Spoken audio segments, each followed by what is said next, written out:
I This call is now being recorded. let me once again formally welcome. Please keep yourself on mute. Um, I formally welcome Professor Mushtaq Ahmed Tau, sir, to this refresher course, and I thank him for accepting our invitation and agreeing to be speaking to us today on a very important theme, that is India's relations with Central Asia. He is an expert on India's relation with Central Asia throughout the ages. Uh, so he is going to be dealing with that important theme. But before I invite him, I would request my colleague, Dr. Parvez Ahmed Sahab, to uh, kindly introduce Professor Mushtaq Ahmed Tau. Dr. Parvez is a colleague in the Department of History here, and he's also one of the participants in the refresher course. So over to you, Parvez. Thank you, Ikram. Good morning to all of you. It is really a pleasure for me to introduce one of the special person, Professor Mushtaq Ahmad Ka. He's my teacher, my colleague. I am fortunate to have worked with him for some time, and he was associated with our department also, and we belong to the same place, so that gives me, something. I feel it very, I'm very happy to introduce him. Uh, Sir, as I said that he is from Kashmir and he has completed his basic education from Kashmir itself, and then he joined University of Kashmir and he joined in 1983 and worked there up to I guess 2014. In 2015, he came to Manu and where he joined as professor and head department, and he retired in 2019. So from here, when he joined Manu, we got this chance to learn from him and to work with him. uh, it's very difficult to introduce such a person who is having a lot of research experience, who has published a lot. He is having almost 36 years of teaching and research experience, produced a number of books, publications, and visited many countries here and there. But I will try to summarize it. As far as his publication is concerned, uh, Professor Mushtaq Ahmad Ka has published many books. The very first book, which I want to mention it here, is The Agrarian System of Kashmir, 1586 to 1819. This book was published in 2001. This book is very important. This is his first book, and I guess it is. I guess Sir has developed his PhD and then published it in a book. And this book is on agrarian history of Kashmir, and especially on that period where sources are in abundance, but since they are in Persian, so it's very difficult for many people to get engaged with them. And but Sir managed it well and produces such a wonderful work where he has discussed the agrarian system of Kashmir, and especially especially under the Mughals and later on when Afghans came and who ruled up to 1819. So this work is based on Mughal rule in Kashmir and then the Afghan rule in Kashmir and their impact on the agrarian system of Kashmir. In this book, Sir has especially focused on the impact of agrarian policies introduced by Mughals and Afghans on the weaker sections of society, that is peasants, where he discussed the impact on peasantry, forced labor, begar, what we call in Kashmir, and how this begar is different from other parts of India. And after that, Sir has slightly moved to Central Asia, possibly as he first joined Department of History, and then he immediately moved to Center of Central Asian Studies. This is a research and teaching center there, one of the biggest center Kashmir University has. And when he moved there, he started working on Central Asia, and it is because of that, we can witness, shift from his, research area. Uh, when he joined India, he produced many books. He co-authored many books like Central Asia, Continuity and Change. This book was published in 1999. Then Central Asia Introspection. This book was published in 2006. Central Asia in Retrospect and Prospect. This book was published in 2010. These are the books which sir has produced, and maybe I skip some of them. Sir has produced many produced chapters in books like perceiving South Asian peace through reorganization, religio-cultural and ideological basis of education in Central Asia, rethinking Islam in contemporary Central Asia, challenges of New Silk Road Initiative, gender prejudice in research world, and other chapters. Almost more than 10 chapters he has produced in books. He has wrote 10 chapters in books. Sir has produced articles, wrote articles in national, international journals. These are more than, I guess, 70 for more than 70 or touching 80. It's very, there is a long list of articles which he has produced in national, international journals. Sir has, apart from this publication, books, articles, sir has, done some projects also. So, for example, wait 1 minute. Sir has done some projects like cultural affinities between Tajikistan and Kashmir. This project was funded by Ministry of External Affairs. Then he has done documenting and preserving unknown historic religious structures in Jammu and Kashmir. This was funded by UGC. Apart from that, sir remain very active, both in national and international, academic circles. Sir has almost 36 years of teaching experience. Most of his time he spent in Kashmir University. Then in the later years, he joined Manu. Produced almost 29 research, research holders like PhD and MPhil. He has a vast administrative experience. He was Dean College of Developmental Studies, University of Kashmir. He was Director Center for Central Asian Studies, Director Leh Kargil South Kashmir Satellite Campuses. Kashmir University has many satellite campuses like Manu, and he was director there. He was he was Dean Students Welfare in Manu. He worked as Chief Proctor at Kashmir University.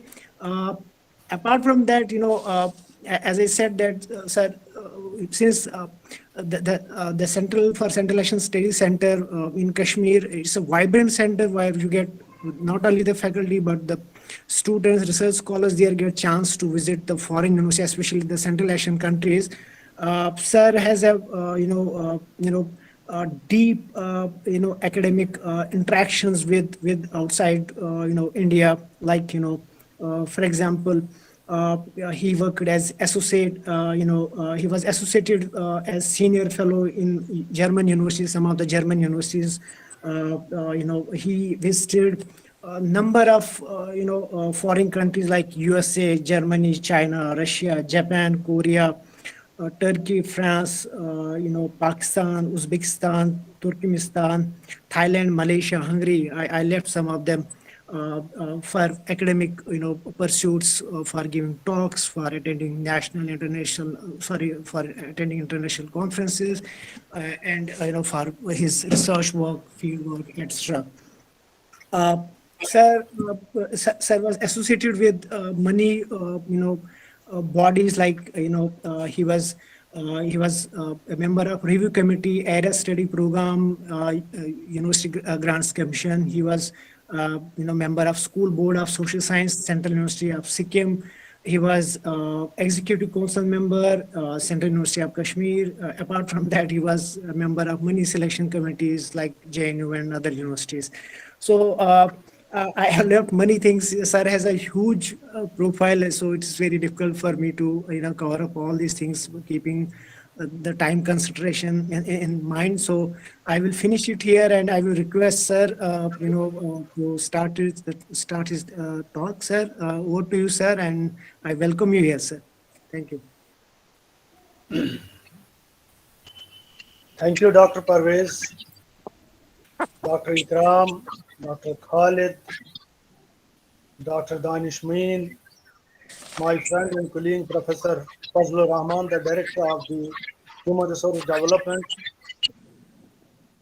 and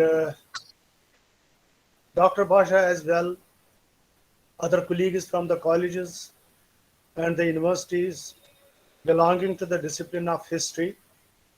And I'm proud that I am basically the product of history, although I shifted later on to the other areas of security, culture, and trade, cultural diplomacy, many other things. Thank you, Dr. Parvez, for giving a long introduction, profiling my entire career, my contribution. In spite of all that, I want to emphasize here that I am still a learner. So whatever I am speaking to you is more on the basis of my experience than the book reading, like Dr. Basha has always, and unlike Dr. Basha. My topic is on India and Central Asia relations. So these speak of the neighborly relations. India and Central Asia. When I say Central Asia, I mean the 5 republics of Uzbekistan, Tajikistan, Turkmenistan, Kazakhstan, and Kyrgyzstan. Geographically speaking, they constitute a single space. Historically speaking, they also constitute a single space. But politically speaking, they constitute a different format. On the one hand, India, and on the other hand, Central Asia. As on date, the fact remains that these two regions are distantly located. India is far away from Central Asia. They don't have the common borders to share with each other like India and Pakistan, India and Bangladesh.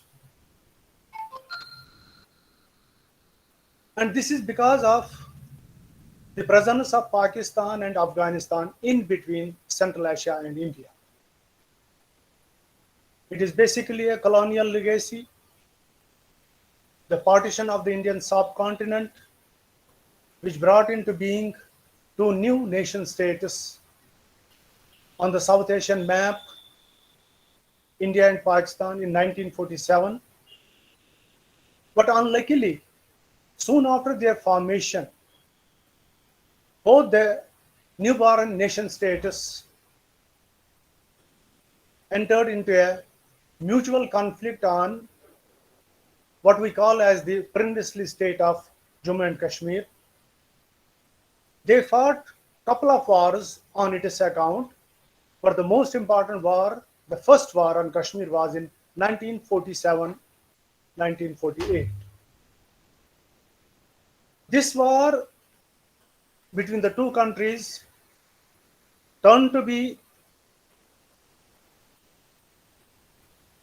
unhealthy in many respects. The first and the foremost is that the development of India and Pakistan stalled, although Pakistan is no match to India, in no way possible.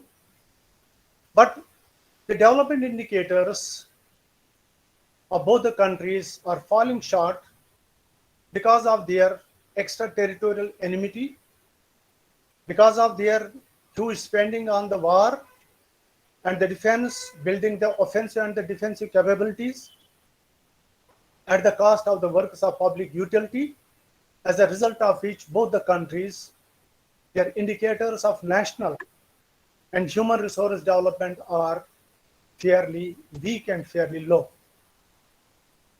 Number two is that their mutual conflict on Kashmir has led to the division of Kashmir into two parts. The one part is being administered by Pakistan and another part is being administered by India, which we presently call as the Jammu and Kashmir state, and now a union territory. The third is that this war, the colonial legacy again, it divided the people of the common ethnic, historical, and cultural background into two divisions. The sister is in one part of Kashmir, the brother is in another part of Kashmir. The father is there and mother is here. The families have broken. And more important is that the people perching on the borders, the border, I mean the LOC line of control, they are not in a position to meet one another because of India-Pakistan conflict. More important than this is that India lost a direct physical link with Central Asia. You can see that this is the map. Now, before 1947 partition, Pakistan was not in existence at all here. You see, this is the Pakistan section. India, Indian people, the South Asian people, Indonesia, Malaysia, Sri Lanka, they would land in India, move from Bengal, Odisha onwards, converge at Delhi. Then other people from here would converge at Delhi. Then onwards, they would move across. This too was part of India till then. They would move onwards to Afghanistan, reach out to Iran, reach out to present Turkmenistan, reach out to Uzbekistan, reach out to Tajikistan, and reach out to Kazakhstan, which is not on the map here. More important is that the borders were quite soft. The countries existed, the empires existed, the borderline was there, but it was a soft, it was not a rigid border. A couple of soldiers would guard these borders, but unfortunately, after the partition, we find out that this entire borderline between India and Pakistan, right from Jammu and Kashmir down to Gujarat and Sindh, it is all highly militarized. So the movement of the people, the movement of the trade, transport is not possible at all at the moment, obviously because of the constant conflict between the two countries. So what I intend to again show here is that, to tell you again, that post-partition scenario was quite unhealthy. It presented a predicament of all sorts to the countries, to the people, especially the border people. Otherwise, India had direct overland link with Central Asia, and borders, as I told you, existed though, yet these were soft for free trade, traffic, transport, and cross-cultural and cross-ideological fertilization. You can see the map. This is the pre-partition map. You will not find out any Pakistan in existence,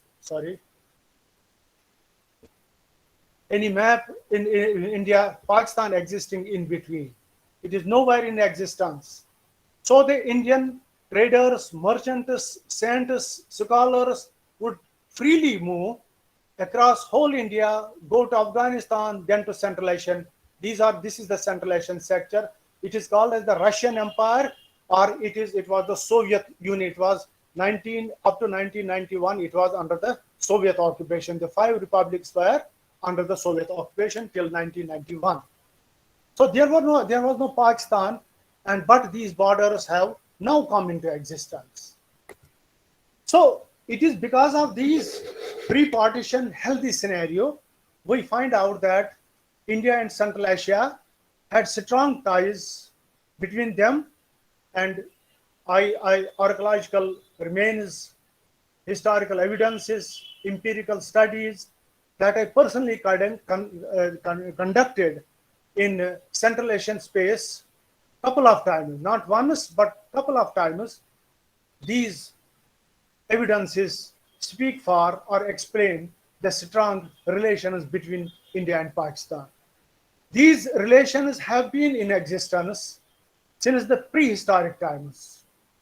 And we know that it is not alone the states, but non-state actors also, like the scientists, scholars, traders, merchants, contributed to establishing such strong ties between India and Central Asia. Similarly, these historical links and linkages between the two regions tending to forge commonalities between the people of the two regions in various fields. And I have done one project on identifying cultural similarities between Kashmir and Tajikistan with the support of the Ministry of External Affairs. My intention was simply to show that although we are talking about the religion as a deterrent to human coexistence, but we find out that culture was not a deterrent, but it was a kind of a stimulant to the human coexistence. That was the ideal objective underlying my doing the project, to show that Kashmir and Tajikistan had cultural commonalities, and these type of the commonalities between the two regions, India and Central Asia, existed in various fields. And it right now starts from the prehistoric times, and prehistoric times when we had the glacial age, when we had the pit culture, we had the cave culture, we had these myths and fictions all. And when we go through the historical accounts, the travelogues also, supported by the travelogues also, we find out that the two regions have the commonalities in certain fields. Like I will say that before coming of the formal religions, like Islam or Christianity, formal religions, we find out that the both regions used to share the shamanistic, the pagan rites, rituals, and the practices. And the fire worship, the sun worship, the moon worship, the worship of the rivers, the worship of the forests, the worship of the other natural manifestations was common to both the peoples. And even we know that India and Central Asia have the commonalities in the sense that the people living aside the southern part of India, the northern part of India share a common ethnic, Indo-Aryan ethnic descent. The same in Central Asia, the same in India. Similarly, when we talk in terms of the political ties, political linkages, political commonalities, we know that India and Central Asia have had the common political rule also by certain Central Asian and other dynasties, the Indo-Greeks, the Indo-Bactrians, the Indo-Parthians, the Kushans, Ghurids, Ghaznavids, Seljuks, Mughals, Afghans, etc. It has created a sort of a political convergence, a political integration. The ruler was the one, but the region was the two, and the region comprised both India and Central Asia. And we have seen the rule of the Kushanas, the rule of the Indo-Bactrians and others common to both the regions, which indicates one thing, that borders were no deterrents to the invaders who invaded India from time to time. Then compared to the southern sector, we find out that the northern sector of India was always vulnerable to the foreign forces intrusion. And more important is that the political integration, although it has its own disadvantages, but these forged a kind of the regional powers integration under one centralized political structure. And it also enabled India's rule by multi-ethnic ruling elite. Couple of historians have written about the Mughal dynasty, this Mughal nobility, the nobility under the sultans, and in which they have tried to show that the nobility did not constitute a single ethnic group, but it comprised of the Iranis, Turanis, Afghanis, Iranians, others, and Turks, others, and others. So this political integration between the two regions was, in fact, it had its own disadvantages, but at the same time, it had one advantage of forging a political unity between the two distinct regions, and it also led to a kind of a centralized political system, and it also led to forging, the regional part of these powers into a single political whole. Then India had also the Silk Route connections with Central Asia. Both India and Central Asia were dominant actors, dominant partners to the ancient Silk Route. You must be known to this concept of the ancient Silk Route, what it was. But let me summarily tell you that it was a significant trans-surface highway antedating 2nd century BC to 14th, and later in the context of Kashmir, it went up to 19th century till the formation of the new nation status came into existence. And this Silk Route connected China with Rome through a network of sub-routes or the branch routes crisscrossing India, Afghanistan, Iran, Turkey, Central Asia, Kashmir. And you can see the map. I'm trying to show that it had a network of the branches moving across whole India, moving across whole Central Asia, sometimes going towards Iraq, originating from here, going to Rome, Europe, and moving sometimes from this direction, then this direction, then onwards here to Tajikistan, Kyrgyzstan, and from there down to Afghanistan, onwards to, Iraq, then Syria, then Turkey, and moving to Europe.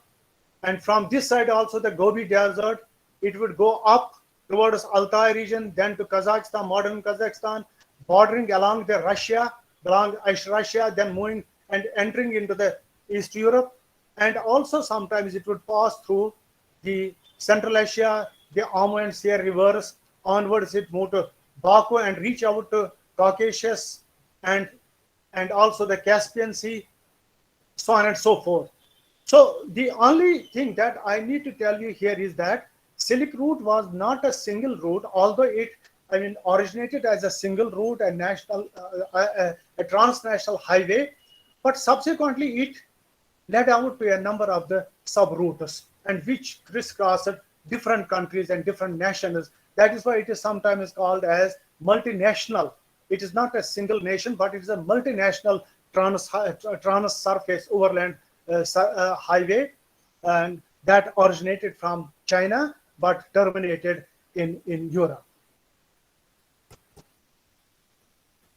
This Silk Route was fundamentally a trade expressway through which most fabulous Chinese product of silk was transported from China to Rome.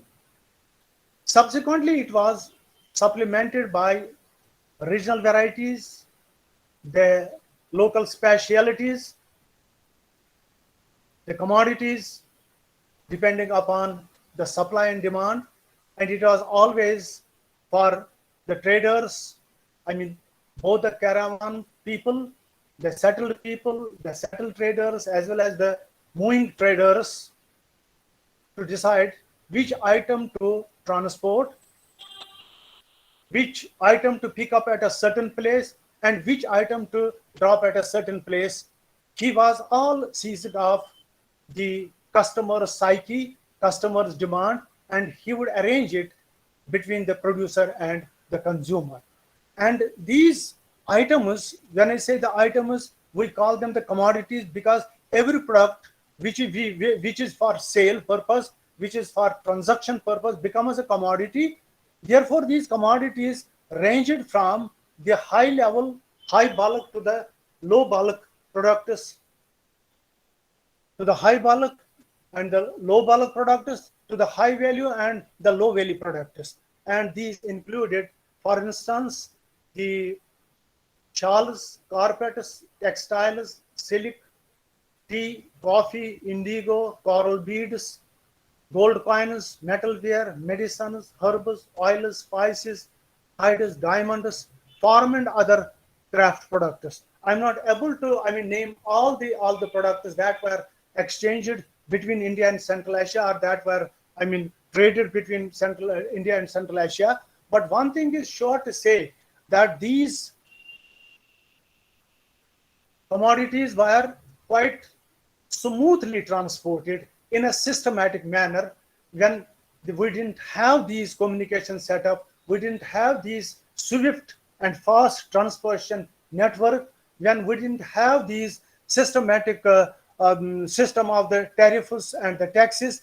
But one thing is there, that the countries existed, empires existed, but the overall policy of these, the heads of the states or the rulers or the emperors, or you may call them the despots, was that by no means we have to affect the Silk Road and the trade along the Silk Road, because it generated them the revenue for empire building, and it also linked them with one another, and it also led to a kind of the cross-cultural and cross-ideological fertilization between the countries, between the peoples, and between the rulers as well.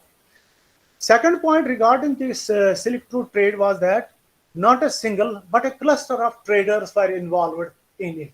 They did not belong to a single ethnic background, but of the different ethnic backgrounds, like the Chinese, the Russians, the Indians, the Bengalis, the Khatris, the Punjabis, the Multanis, the Arabs, Hokandis, Bukharans, Persians, so on and so forth.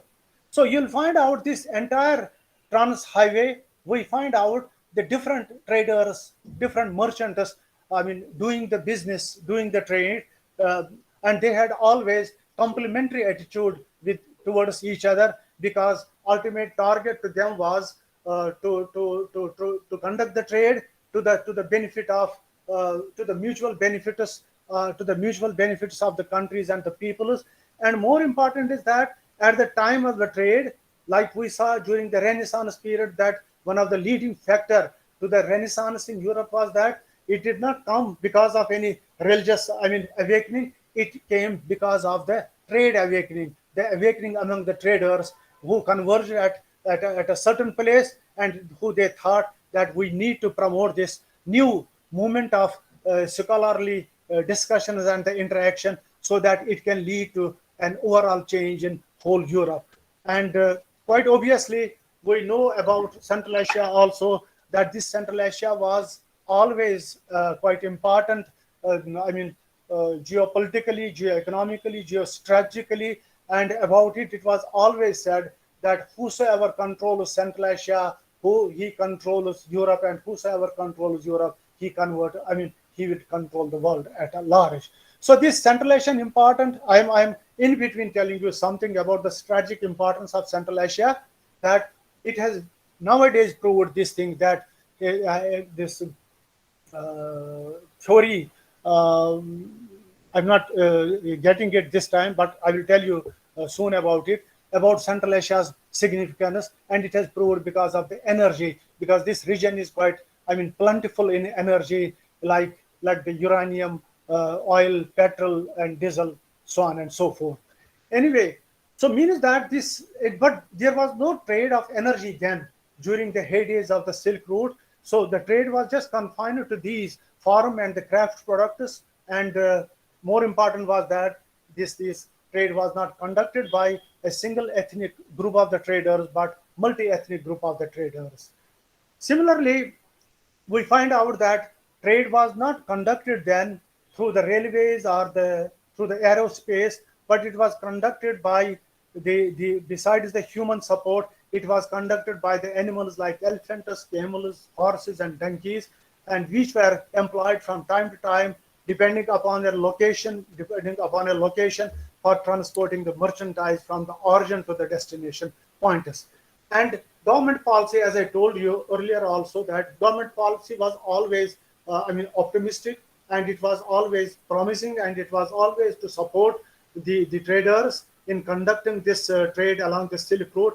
And you can imagine these empires, that the Mongols had always the scuffles with the Central Asian people, or I should say the settled people had always the infighting between with the nomadic people.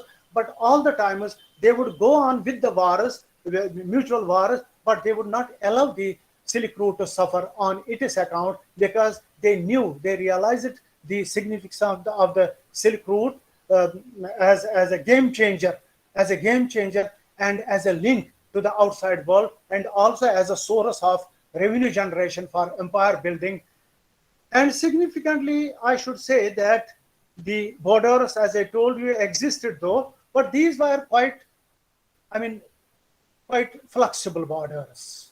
And we find out along these borders, there was a free movement of the people. The more people were moving from one direction to another, the traders were moving from one direction to another, and there was always a people-to-people contacts was there. There was cross-cultural, engagement. There was the mutual diaspora. There was the movement of the saints, the ascetics movement of the saints. And you know that during the Buddhist period, we have found that the couple of the Chinese pilgrims entered India, entered Kashmir through the same Silk Route. And we also know that many saints moved from India to Central Asia for the propagation of Buddhism there. And similarly, missionaries came from Central Asia to preach Islam in Kashmir and India.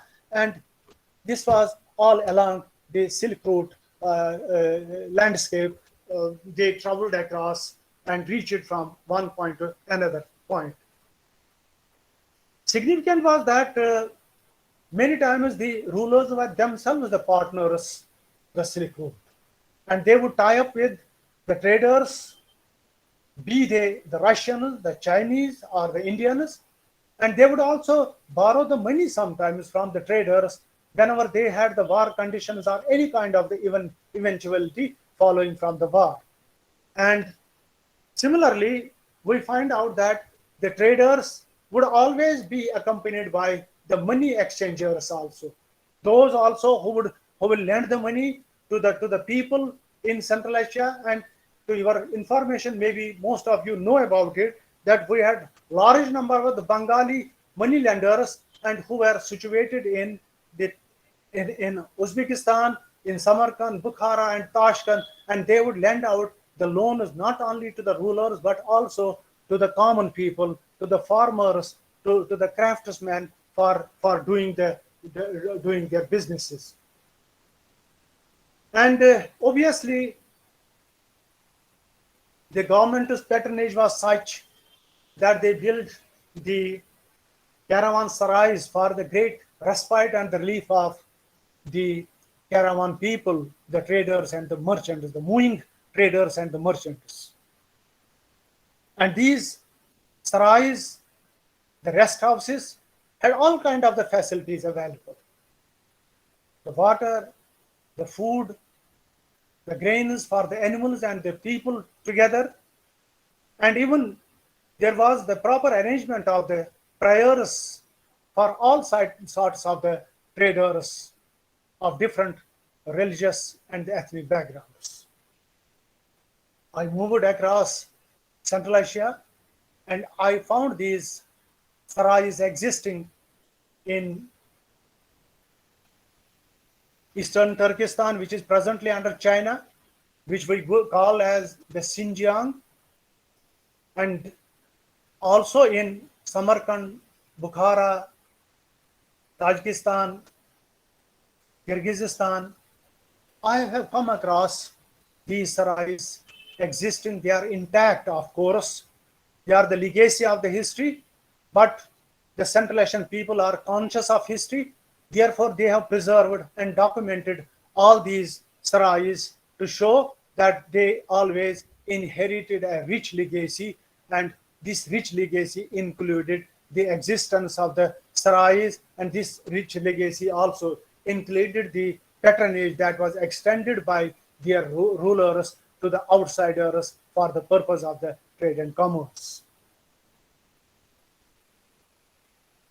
And before the partition, this Silk Route, as I told you earlier, that India was a significant contributor to it. It was a significant partner to it. And imagine, before the discovery of the Silk Route, this was the main channel. This was the main channel through which India exported its products and imported the products as far from outside to meet the local need.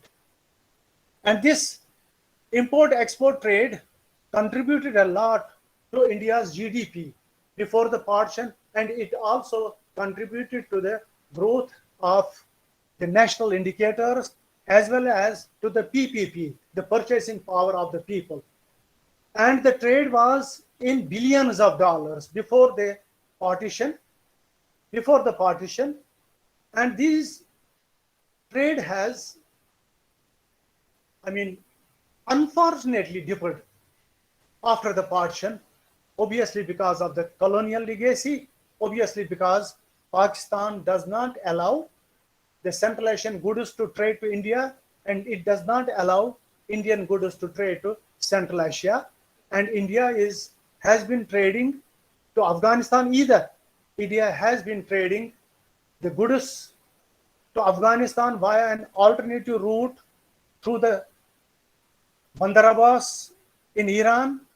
Now it was planning to build the Chahbar fort for transporting these commodities from Indian coastal Bombay onwards to Chahbar project in Iran, from Iran by overland to Afghanistan, from Afghanistan onwards to Central Asia.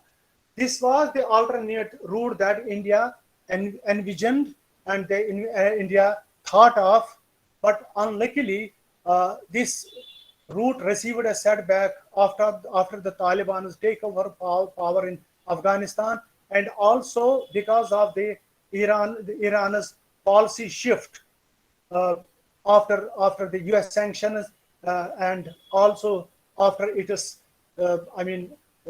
multi-billion partnership with China. So therefore Iran used to have had good friendly neighborly relations with India earlier, but there is a change, if not a substantial change in it, after the Chinese multi-billion investment in Iran. Having said that, I should say therefore the pre-partition was quite a propitious development propitious occasion for India, but unluckily because of the colonial legacy, it does not have that now, and India has not any direct overland access with Central Asia for obvious reasons.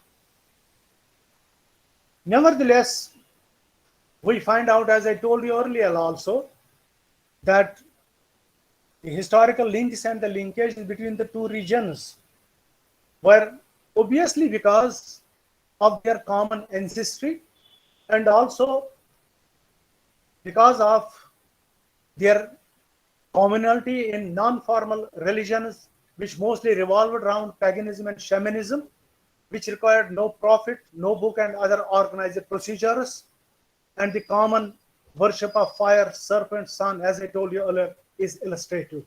It is reflexes sustained even now, despite religious transformation and changing times.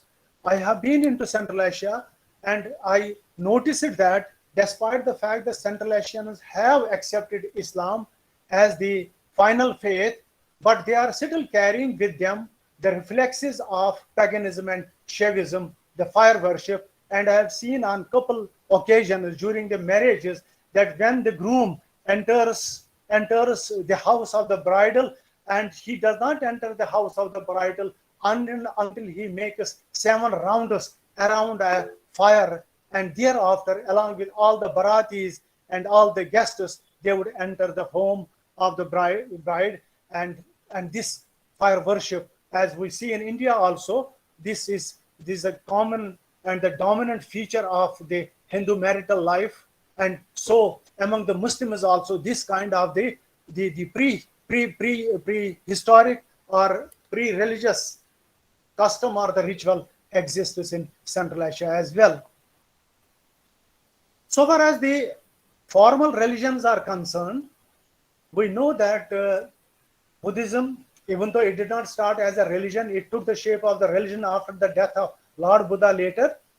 But ultimately, the religious books came into existence and it took virtually the shape of a religion, although it cannot be in pure technical terms said to be like that. And then Sufism has been common to both.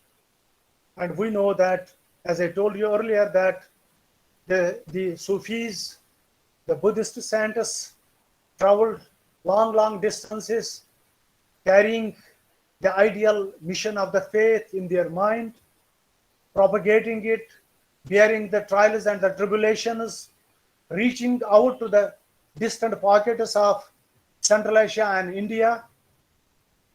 And the objective was simply the religious spiritual pursuit, nothing less, nothing more, nothing to do with the mundane affairs, more to do with the world hereafter rather than the world herein.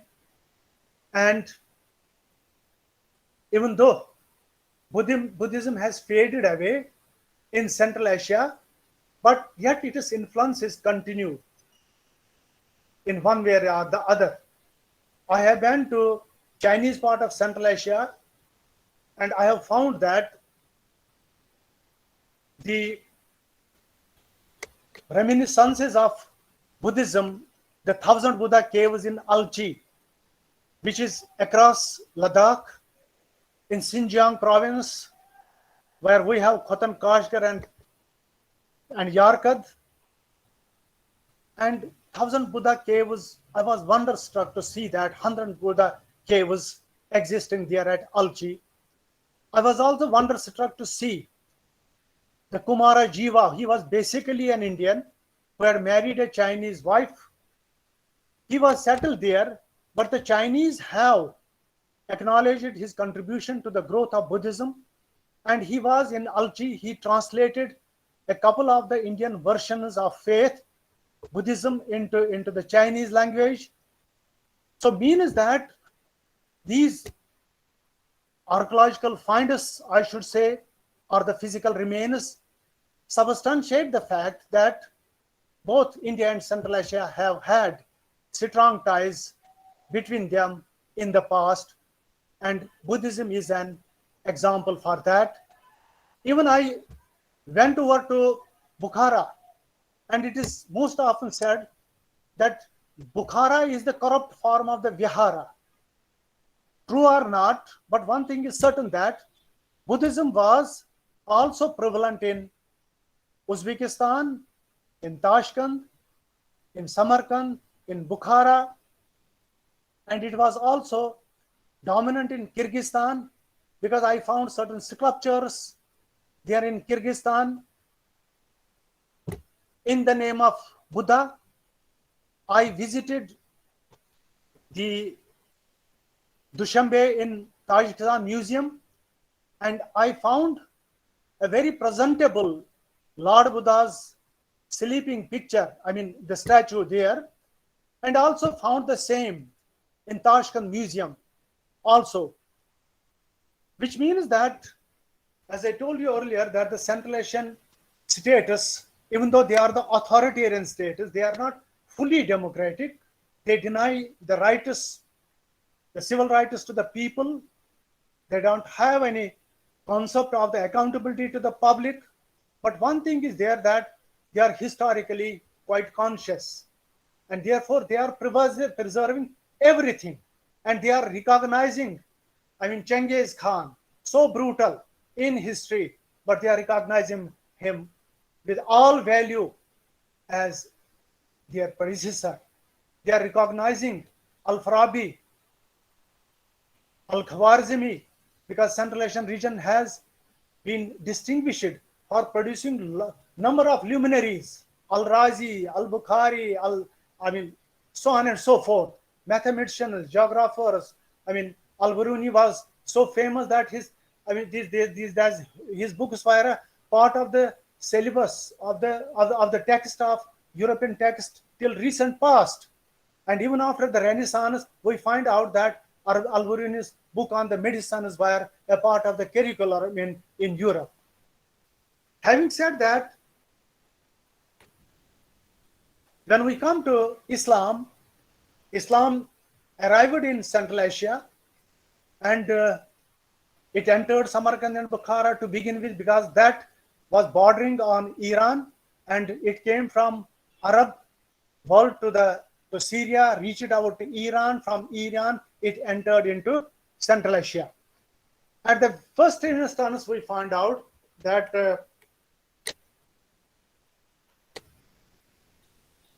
it had a lot of resistance from the nomadic peoples, because they said that Islam involves a monotheistic concept, which means that we have not to believe any other God but the God alone. But since the Central Asians, the Bukharans and the Samarkandis were believers of polytheism, they worshipped multiple gods. As I told you, forests, devils, deities, different type of the deities. So Islam was not acceptable to them, and they did resist the Arab invasion. Anyhow, Arabs established the Islamic rule in modern Uzbekistan, but no sooner they would establish their rule and go back to Arab, these nomadic and the tribal people would revolt again. They would form their own government, and the Arab soldiers would again come, re-establish their rule. They would again go back, and these nomadic and tribal people would again reassert. Ultimately, the Arabs thought of just permanently stationing their soldiers in Samarkand and Bukhara under two considerations.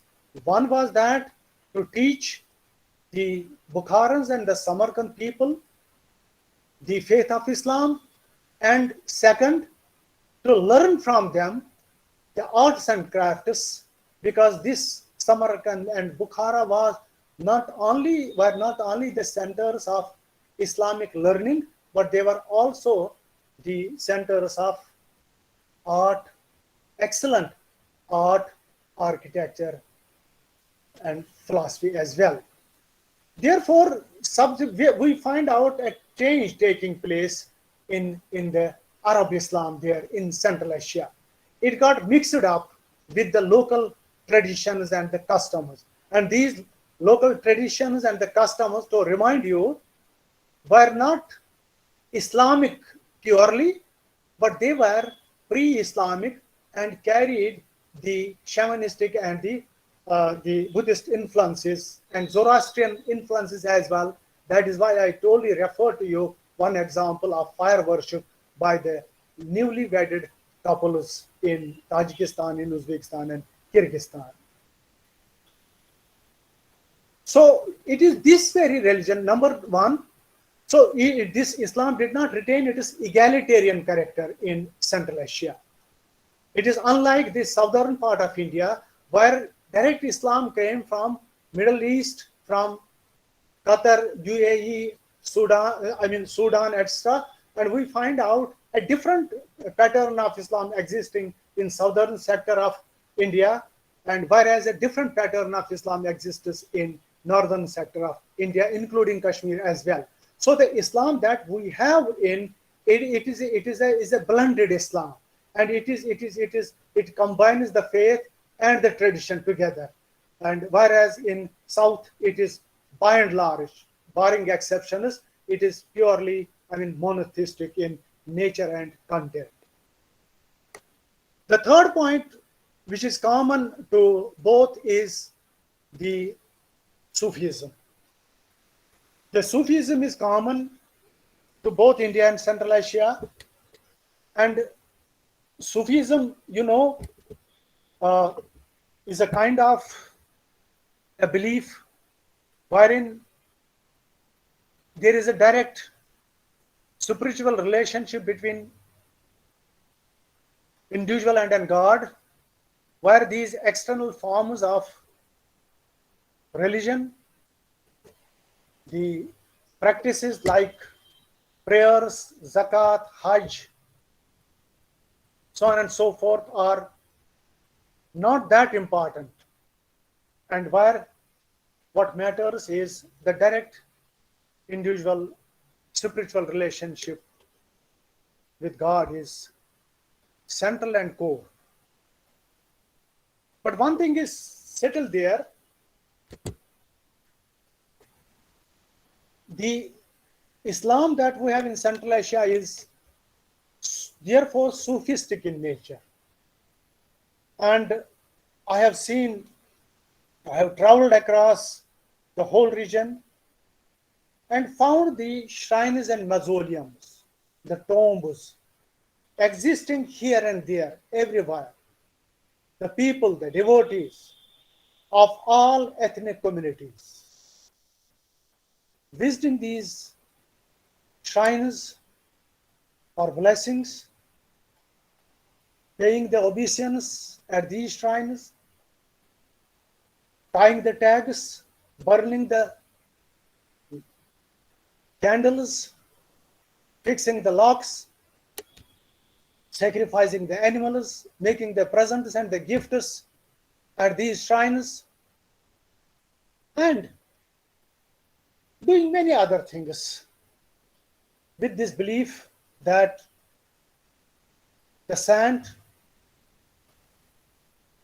had the miraculous powers, that he would be praying him, he or she would be instrumental in the resolution of their ends, both in this and the world hereafter.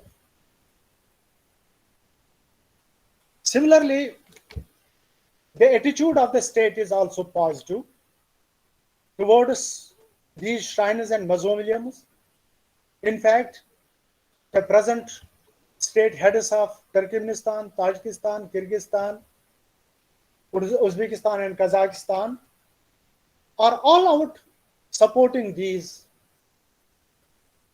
shrines, renovating them, expending huge expenses on their renovation, creating the public facilities there,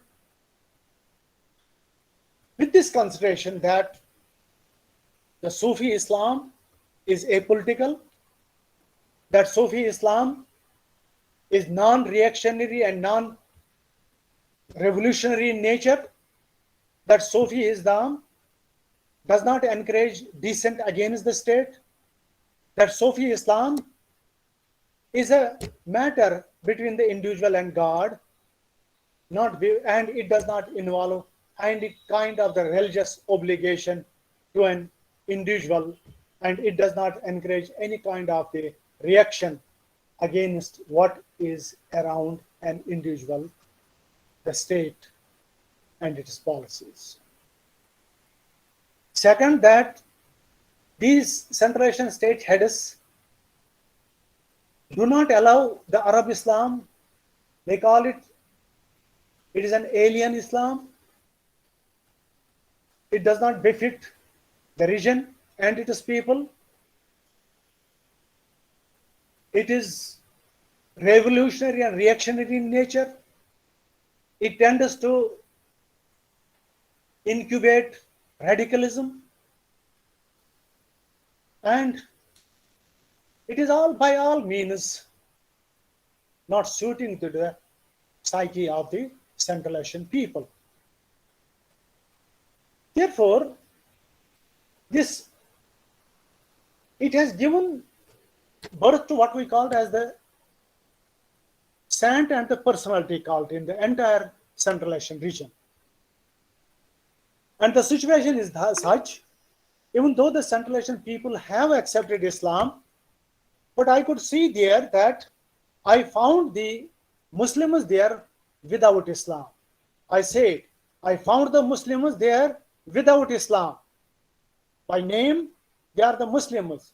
They say that we are the Muslims because our fathers named us such. We are the Muslims because our constitution says that we are a part of the Islamic State. But in actual practice, they don't have any kind of what we call as the egalitarian character of Islam, and that is why they sometimes many of them ignore the Islamic practices of they are just lenient towards Islamic practices, and many of them do not mind taking the wine vodka and wearing the new dresses, the young girls wearing the new dresses in order to show their continuity with the Soviet hang-on. They have the Soviet hang-on still in mind even after accepting Islam almost 25 years before. Therefore, the states are proactively involved in the shrine culture and the personality cult. And you can imagine that two things I was surprised to note there, that the tomb culture is so important there, because they say that the tomb is a source of relieving a deceased person from the sins. So therefore we find out that the ordinary Muslims, after the death, they raise such type of the tombs on they superimpose the graves with the tombs in order with this belief that it would fetch in the relief and the respite to the deceased soul. And in India also, at a couple of places, the people innocently superimpose the tombs over the graves, and it is basically the influence of the Central Asian Islam. And more important is that these Central Asian Muslims, now they are so much used to this shrine culture that the state heads, after their death, they are buried at a certain place, the tombs are raised there, and like they would visit the tomb of a certain saint, an eminent saint, they would also visit the tomb of certain head of the state for blessing, paying a visit for seeking the blessing therefrom. So the personality cult and the saint cult have complemented each other because of the state patronage. And in India also we find out that we have couple of the shrines and the tombs spread all over India, fundamentally and primarily in northern part of India, but I could see in southern part of India like Dejapur, Golconda, Saitaba, the shrines and the tombs in existence, where I found the devotees visiting them, doing so many things there in order to find out the solution of their problems for this in this and the world hereafter.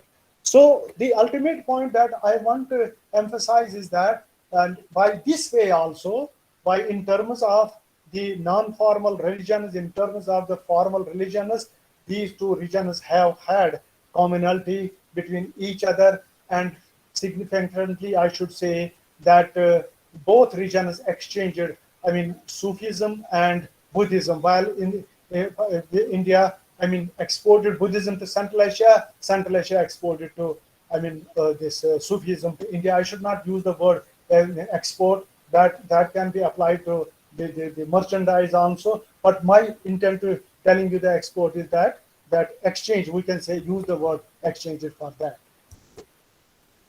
Similarly, this historical linkage between the two regions led to what we called as the mutual influences in art, craft, architecture, language, literature, philosophy, etc. I need not to tell you anything more than this, but one thing is but sure, that Urdu as a bridge bhasha, it came into existence as a as a market language, and the people of the Urdu language know it better about the origin of the language itself. But one thing is there, it happened because of the political integration, as the Turks, as the slaves ruled over India, the sultans ruled over India, and besides giving so many things to India, they also gave this the language of Urdu. It was not typically, I mean, Turkic or Persian. It was a hand mix of so many languages together. But when I say the language, I mean the same. Similarly, when we have the Kashmir language, we have the influence of the Persian on it. We have the influence of the Sanskrit on it. And so must be true of the other languages as well. The architecture also, we have in India, the dome-shaped architecture. We have the minaret architecture. We have the semicircular architecture. So to cut it short, because of the time constraints, I should say that the mutual influences are there in the fields of art, architecture, language, literature, philosophy. And also we find out because of these historical linkages and linkages, we find out the mutual diaspora taking place, and the Indians in Central Asia and Central Asians in India. And in India, to recall your kind attention to the fact that we have a bundle of the Central Asian families settled in India. We have a bundle of the Central Asian families settled in Kashmir, and they are called as the Badakhshanis because Badakhshan is a geographical name. It's a geographical identification. They are the Multanis. They are geographical identification names are there. They are the Gilanis. They are from Gilan in Iran. Similarly, they are the Samarkandis and Bukharans. These are the geographical identifications that indicates itself. The Sufis, the Sayyids, all these people have come and settled in India. And you know that the missionaries came from time to time from Central Asia to preach Islam. And in the process of that, the missionaries were always accompanied by the arts and craftsmen also. And those arts and craftsmen, the missionaries, ultimately settled in different parts of India. They created their own settlements and they formed their own diaspora. And this kind of the situation is obvious to you in the Indian context. And in the Central Asian context, I came across a number of the Indian settlers in Xinjiang, the Chinese part of Turkestan. I found the number of the settlers in Uzbekistan, in Kyrgyzstan, in Kazakhstan, in Tajikistan as well. And one thing I need to tell you that it is because of the mutual influences and the mutual diaspora that the cross-cultural and cross-ideological fertilization is there. But these mutual diaspora, these families are helping a lot to the respective status of Central Asia and India to forge the future ties based on the historical links and the linkages. And I have had always an interaction with the Minister of Home Affairs experts, the Minister of External Affairs experts, and all the times their argument was that we have to strengthen our relations with Central Asia based on our rich legacy of past links and the linkages. And whenever there is any kind of the agreement taking place between India and Central Asian states, the first and the foremost, feature of the agreement is that since we have had always historical links and linkages with them, we want to carry them forward and we want to strengthen them and build our future relations based on our rich historical past. So I am telling you these things in order to underscore this point that despite the distance factor, the India and Central Asian countries are keenly interested in forging their ties, keenly interested in sustaining their the past relations for planning their future and carrying out different projects in different fields pertaining to the people, pertaining to the energy, pertaining to the trade, pertaining to the connectivity, so on and so forth. As on that, we find out to conclude it with a present scenario. It is quite obvious now that India does not have a direct physical link with Central Asia. It has to reach out to Central Asia only over Pakistan and Afghanistan, and India's alternate link via Iran has stalled for the moment, obviously because of the geopolitical change in Afghanistan after the Taliban takeover of the power. And but one thing is there settled that, like in the past, India and Central Asia have so many areas to cooperate with each other, even now.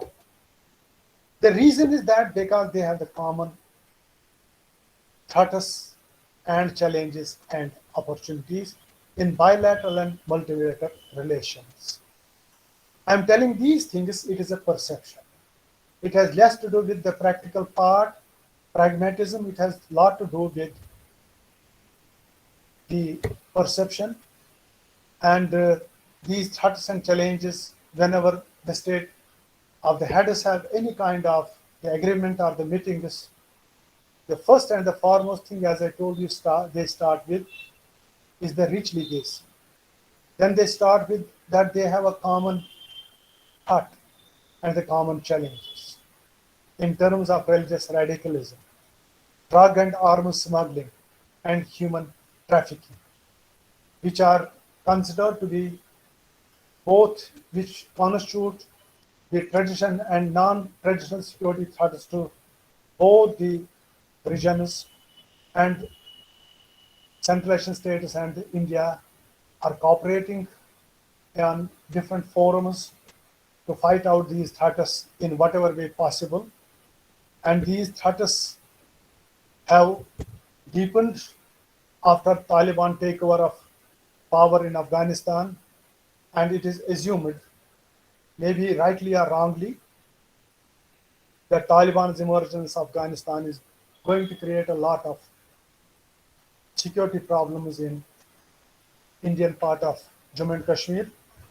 And it is also perceived that Taliban's takeover of power is going to bring about a regime change in Central Asian countries and also forge Islamization of the region and through the creation of an Islamic emirate in whole Eurasia. So therefore, there has been and there is a great deal of understanding between India and Central Asian countries to negotiate these threats together, and they have a couple of meetings always, and they thrash out the alternatives to fight out these forces together. That speaks of the fact that borders, the distance doesn't matter in the neighboring relations, but what matters is the strong political will which both the state heads of India and Central Asia have. While such security threats are worrying to both regions, different regional integration, economic integration projects are simultaneously thought of to preempt India's Central Asian reconnect in the wake of intra-regional and transborder trade, traffic and transport over Afghanistan and Pakistan, notwithstanding fragile Afghan situation and unending India-Pakistan acrimonious ties. My point here is to say that the mutual interstate conflict continues. But at the world level, a thought is growing, and this thought was primarily given by an eminent US historian, Frederick Sitar, that the best alternative to neutralize an conflicting situation between the two states is their merger at the regional level for trade, transport, and connectivity. Primarily, he thought it for Afghanistan. Since US efforts in Afghanistan failed, its military adventurism in Afghanistan failed, utterly failed, and Frederick Starr, the historian, gave the new thought that military solution is no alternative. The solution is that we have to change the minds of the rest of Afghans from conflict and war to cooperation and competition. And we have to change their minds by their integration with the outer world, Central Asia on the one hand and South Asia on the other hand. And it is possible only when we integrate Afghanistan with Central Asia on the one hand, South Asia on the other hand. When I say South Asia, India, Southeast Asia including. He thought at that time that the regionalization, which means that regional economic integration, where different infighting states merge their differences for a while. They agree to cooperate with each other for mutual trade, transport, and connectivity, and investment, and physical building and infrastructure development. They said, let the political dispute remain there. Let us for a while think of economic cooperation. So they said, let us keep regionalism there. Let us come forward with regionalization concept, which means the regional. So that is why USA launched the new Silk Road project. So the Silk Road concept has died in 14th century or in the 18th century. But eminent historian gave the idea that we need to rekindle this concept of the Silk Road through the regional integration, and that is why they launched the revival of the Silk Road project or new Silk Road project over Afghanistan, and with this consideration that we will, integrate, reintegrate South Asia with Central Asia, and India is obviously because of that. And similarly, China also moved One Belt, One Road project, and one of its dominant characteristic is the CPEC, China-Pakistan Economic Corridor project. India does not like it. India is quite averse to it for its own compulsions. But the fact remains that it is also an effort seeking to integrate the regions for the economic pursuit. Then European Union also moved ahead with a new concept of the Trasica. This was the connectivity project between Europe, Caucasia, Central Asia, and Asia. And it also indicates that the world think tank is serious about, connecting the regions through the economic cooperation. And also, customs union was moved by Russia, and India also moved one project which we called as the North-South Corridor project, linking Bombay with Iran, onwards with Russia, and then onwards with Europe. The point is that I want to underscore is there that these projects, despite the mutual conflicts, have been thought of, and in certain cases they have been launched also, but they have been launched to the fullest possible.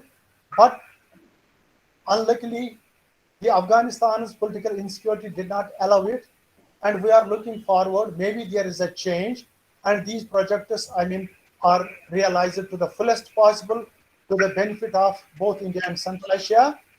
And Sir, may I request you to please summarize, because I'm sure you would like to interact with the participants. Okay. Just give me 1 minute hardly now. Only 1 minute. All right. 1 minute.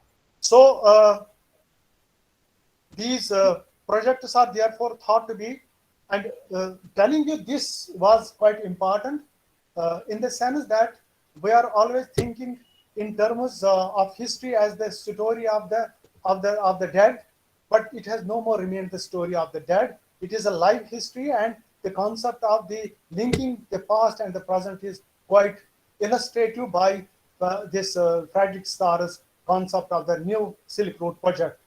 So to cut it short, to sum it up, I should say that India and Central Asia have had close links and linkages before the partition of the Indian subcontinent. India had direct physical connect with Central Asia over Afghanistan and Central Asia. There was a free movement of people from one end to another. Trade was going on. Caravans were moving. Cultural groups were separating through and through. But there was a breakage of the link because of the colonial legacy, the partition of the Indian subcontinent, the emergence of Pakistan in between, the mutual conflict of India and Pakistan on the issue of Kashmir, but it does not mean that we have not had the history of a rich legacy of links and linkages between India and Pakistan, and which legacy the government of India as well as the governments of Central Asian countries are exploiting to the best possible, and they always plan their future keeping their past history in mind. Thank you very much for taking so much of your time. Thank you indeed, sir. Now we will invite questions. Assalamu alaikum. I'm Abdul Jamil. My question is the silk trade of China and the business of garam masala of India, which trade was making more conflict between the Western people and Asians? Pardon, can you repeat? My question is the silk trade of China and the business of garam masala of India, which trade was making Spices. more spices, garam masala of India, which trade was making more conflicts between the Western people and Asians. You see, maybe I forgot to tell you that in the commodity structure of the Silk Road, spice was one of the dominant commodity, and it was in great demand. Like silk was in great demand in Europe, so were the spices in great demand in Middle East countries. And before the discovery of the this sea route, lot of merchandise was conducted, trade was conducted in the spices together, but it was not exclusively traded. As I told you, that the trade commodity structure was varied. It was quite varied. It did not include only spices, but included so many things together. And I told you that even though the trade started with silk, but subsequently it did not remain confined to the silk. And it included, even I forgot to tell you that the hides were a part of it, the diamonds, the pearls, they were also a part of it. Like you see in the medieval Indian trade structure was such, it included each and everything. And spices were always in great demand in Europe, and that is why the Portuguese and those people, the Spanish and the Portuguese people, when they discovered India,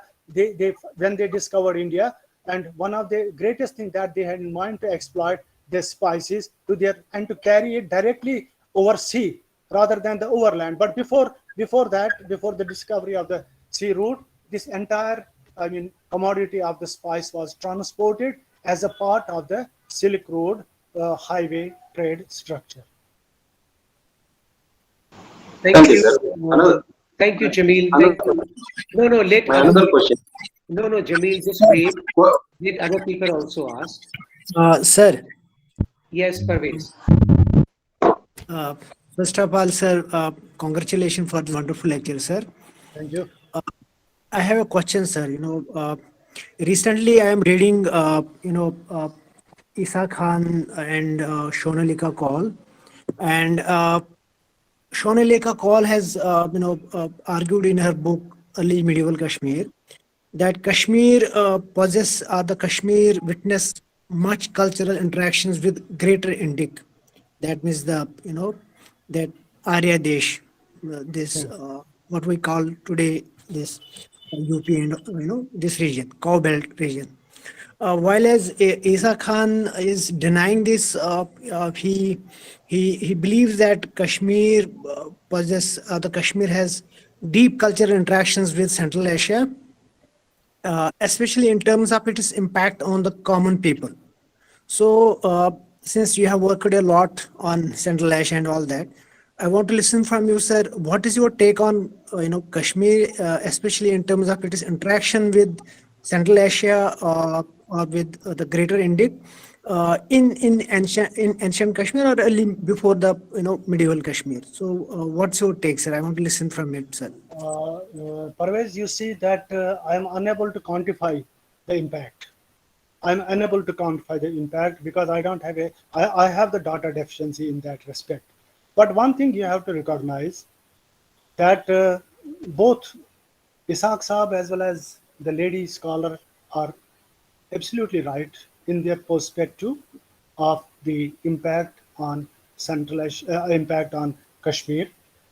But if we count the pages of history and look to the duration of the political rule by the Indian rulers on Kashmir and the Central Asian rulers on Kashmir, drawing a comparison between the two, we find out that the rule of the Central Asians was larger than that of the Indians.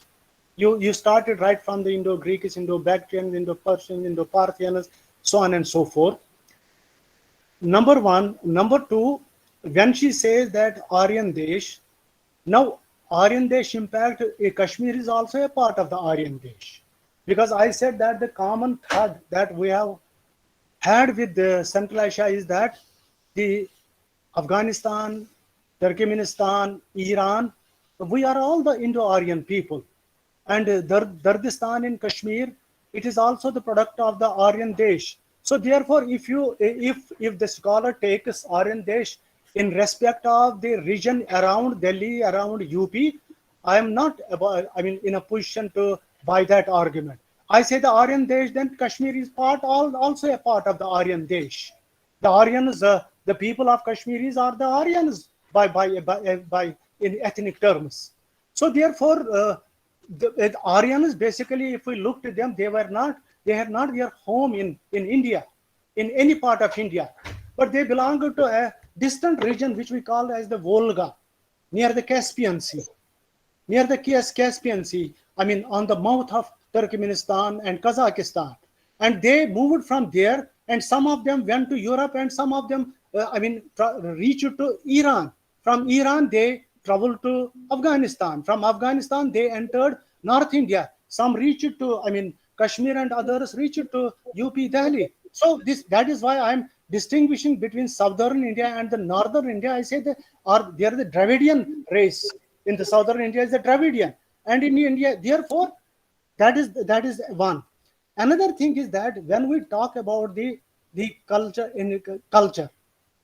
impact, see, cultural is not unique to any particular country or any particular people. And there is a term in the sociology which we call as the cultural universals. So whatever culture you have in a particular country, in a region or a state, that it is not exclusively unique, but it is a handmaker of certain cultural influences. The sociologists have worked on it. They say that no culture is superior, no culture is inferior, but culture is something which is a handmaid of certain cultural influences together. So therefore, Ishaq Saab as well as the lady scholar are absolutely right in their perspective, but drawing any kind of a quantification is not possible for obvious reason. Yes, we have on Kashmir, we cannot say anything. I don't buy the argument of the Kashmiriyat, for instance. It has its own, that we can have a separate debate on that. But I can certainly say that Kashmir has a culture. It cannot be exclusive as unique, but it is the byproduct of the certain cultural influences together.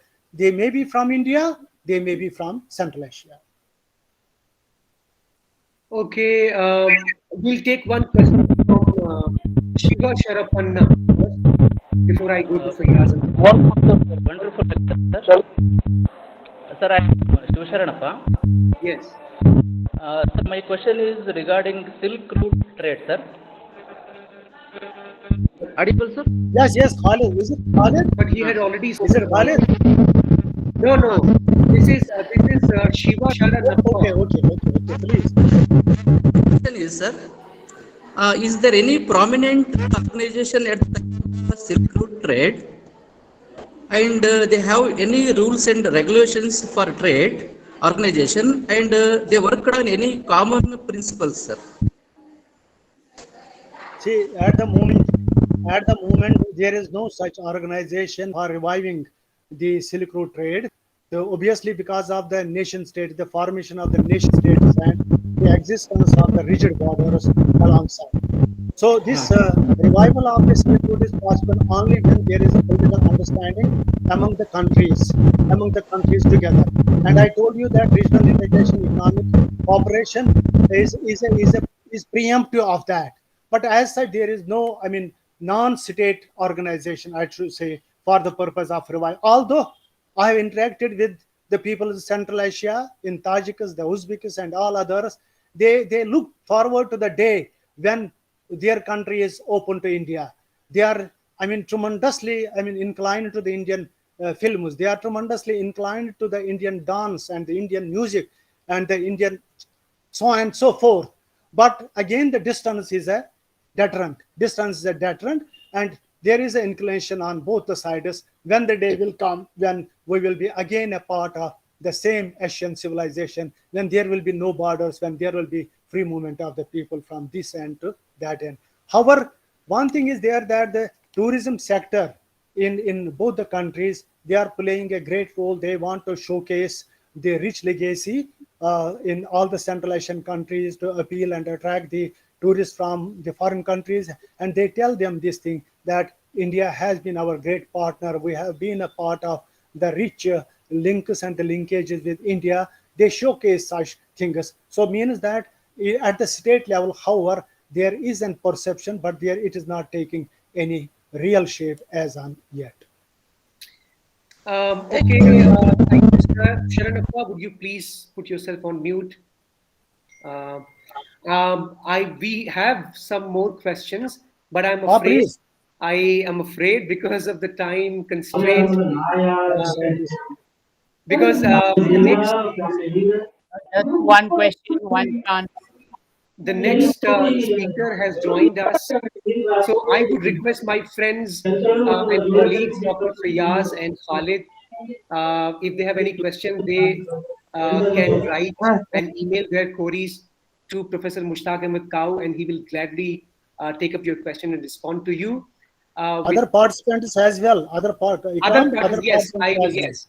I will circulate the email ID of Professor Mushtaq Ahmed Kau among participants, and those who feel if they have any question and they feel writing to Professor Mushtaq Ahmed Kau, they can do, and he will be really glad to respond to each and every question.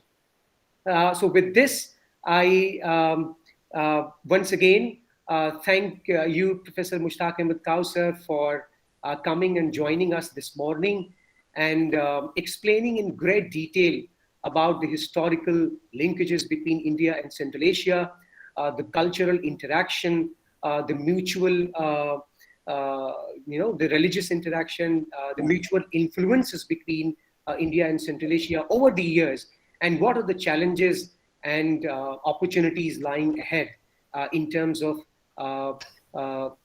mutual interaction and relationship with between India and Central Asia lying ahead. With this, I once again thank you, sir, for coming.